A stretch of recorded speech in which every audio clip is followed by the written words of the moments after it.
Donc là, juste pour voir, pardon, je remets ça comme c'était. Normalement, vous avez votre nomenclature et votre plancher. On a mis toutes les, vous trouverez pas, peut-être pas tout à fait pareil, c'est pas grave. On a nos surfaces de plancher et les surfaces coffrées pour chaque zone qui sont numérotées pareil. C'est un peu plus long hein, que la première méthode que je vous avais suggérée. Là, ce qu'on peut faire, c'est on fait dans Vue et on le met en mosaïque. Vous allez comprendre pourquoi. Ici, ce que je vais faire, je sais pas si j'ai accès, j'aurais bien mis en mosaïque différemment.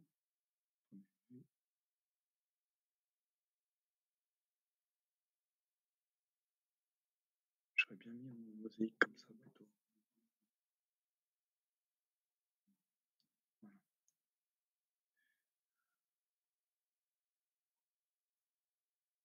Donc, j'essaie de le caler. Alors vous, votre PC vraiment peut-être moins.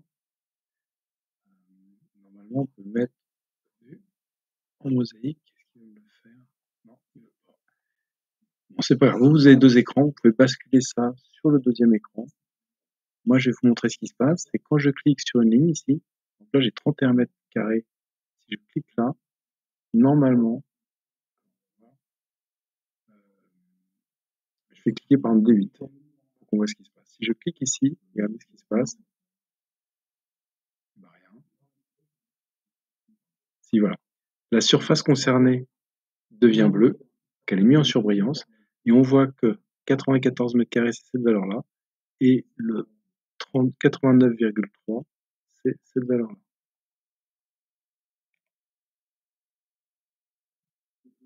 Et du coup, il me calcule bien le volume de béton de 13,5 mètres. Les 390 mètres carrés, là, c'est une erreur. C'est ce que j'avais tapé tout à l'heure quand il y avait une seule zone. Maintenant qu'on a bien distingué toutes les zones, je vais pouvoir calculer chaque zone de prédale. Il va me calculer précisément le volume de béton qu'il y a. Là, j'ai un petit problème.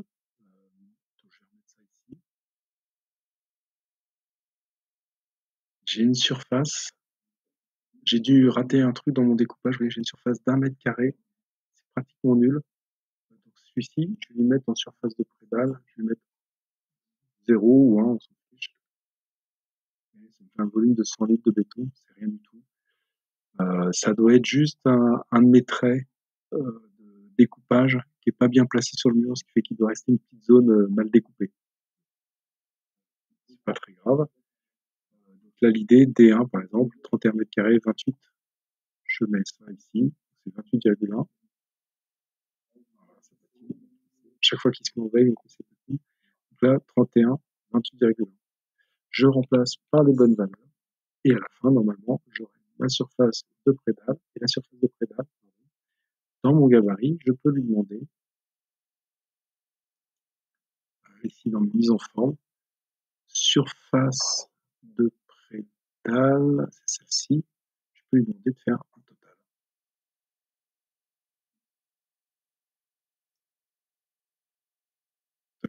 Et j'ai ma surface de prédale. Par contre, le volume de prédale, c'est pas intéressant, je le calcule pas. Voilà, donc là c'est n'importe quoi, hein. Il faut que je rentre, je saisisse toutes mes valeurs et j'aurai quelque chose de correct. Pendant que j'y suis, une fois que vous avez fait tout ça, vous allez dans la feuille de présentation qui est, donc là on a les voiles, primés au plancher, plan de repérage.